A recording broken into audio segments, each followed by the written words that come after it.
राधे राधे दोस्तों। कैसे हैं आप लोग? फिर से हाजिर हूं मैं एक नए वीडियो के साथ। मेरे इस चैनल में आपका स्वागत है। राधे राधे दोस्तों, कैसे हैं आप सभी लोग? मैं आशा करती हूँ आप सभी लोग कुशल से होंगे, स्वस्थ होंगे। साथ ही मैं श्री हरि विष्णु एवं माँ लक्ष्मी से प्रार्थना करती हूँ कि वे सदैव आपके घर में निवास करें। दोस्तों, मैं फिर से हाजिर हूँ एक और नए वीडियो के साथ। आज के इस वीडियो में मैं आने वाली आमल की एकादशी व्रत कथा लेकर उपस्थित हुई हूँ। तो चलिए हम सब मिलकर सुनते हैं आमल की एकादशी की व्रत कथा। एक बार धर्मराज युधिष्ठिर ने श्री कृष्ण से पूछा कि फाल्गुन मास की शुक्ल पक्ष की एकादशी का क्या नाम है और इसका महत्व बताने की कृपा कीजिए। तब भगवान युधिष्ठिर से बोले, हे धर्मराज, अब मैं तुम्हें उस प्रसंग को बताता हूँ जिससे मानधाता के पूछने पर ऋषि वशिष्ठ जी ने उसे कहा था। फाल्गुन शुक्ल पक्ष की एकादशी का नाम आमल की एकादशी है। इसके व्रत के करने से मनुष्य को विष्णु लोक की प्राप्ति होती है। आगे राजा कहता है कि अगर आप मुझ पर प्रसन्न हैं तो कोई ऐसा व्रत बताइए जिससे मेरा हर प्रकार से कल्याण हो सके। आगे ऋषि कहते हैं, पौराणिक कथाओं के अनुसार वैदिक नामक एक नगर था जहाँ ब्राह्मण, क्षत्रिय, वैश्य और शूद्र सभी जाति के लोग रहते थे। उस नगर में रहने वाला हर व्यक्ति विष्णु भक्त और कोई भी नास्तिक नहीं था। वैदिक नगर के राजा चैत्रथ भी स्वयं बहुत धार्मिक प्रवृत्ति के थे और विद्वान थे। उस नगर पर भगवान की ऐसी कृपा थी कि कोई भी व्यक्ति वहां दरिद्र नहीं था। नगर में रहने वाला हर व्यक्ति प्रत्येक एकादशी का व्रत करता था। एक बार फाल्गुन महीने में आमल की एकादशी आई।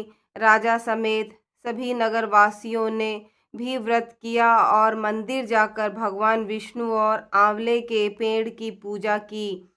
आमल की एकादशी की रात्रि में सभी ने मंदिर में जागरण किया।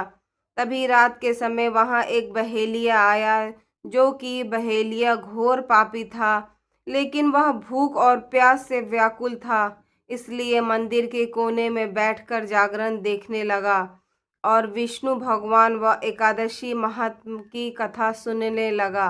पूरी रात बीत गई।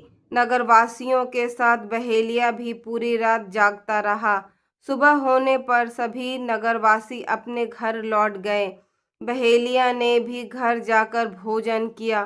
कुछ समय बाद ही बहेलिया की मौत हो गई, लेकिन किसी न किसी तरह आमल की एकादशी का व्रत सुन लिया था और विष्णु भगवान का जागरण भी किया था। इसलिए उसे राजा विदुरथ के घर जन्म लिया। राजा ने उसका नाम वसुरथ रखा। बड़ा होकर वह नगर का राजा बन गया। एक दिन वह शिकार पर निकला, लेकिन बीच में ही मार्ग भूलकर रास्ता भूल जाने के कारण वह पेड़ के नीचे सो गया। थोड़ी देर बाद वहां डाकू आ गए और राजा को अकेला देखकर उसे मारने की योजना बनाने लगे। डाकू आपस में बातचीत कर रहे थे कि राजा के कारण ही उन्हें देश निकाला दिया गया, इसलिए इसे हम मार देंगे। राजा इससे अनजान सो रहा था। डाकुओं ने राजा पर तीर चलाना शुरू कर दिया, लेकिन उसके अस्त्र राजा पर फूल बनकर गिरने लगे। कुछ देर बाद सभी डाकू थक हार कर जमीन पर मृत पड़े। तभी राजा की नींद खुली तो उन्होंने देखा कि कुछ लोग जमीन पर पड़े हुए हैं।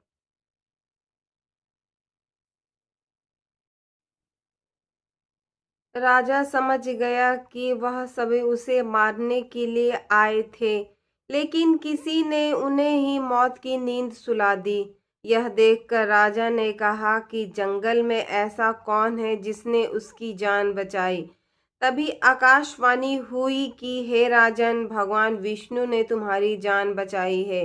तुमने पिछले जन्म में आमल की एकादशी का व्रत कथा सुना था और उसी का फल है कि आज तुम शत्रुओं से घिरे होने के बावजूद जीवित हो। राजा अपने नगर को लौटा और सुखपूर्वक राज करने लगा और धर्म के कार्य करने लगा। राधे राधे दोस्तों। राधे राधे दोस्तों, आपका मेरे इस चैनल पे फिर से स्वागत है। प्लीज़ मेरे चैनल पे लाइक कीजिए, कमेंट कीजिए, ज़्यादा से ज़्यादा चैनल को सब्सक्राइब कीजिए, ज़्यादा से ज़्यादा इसको शेयर कीजिए। राधे राधे।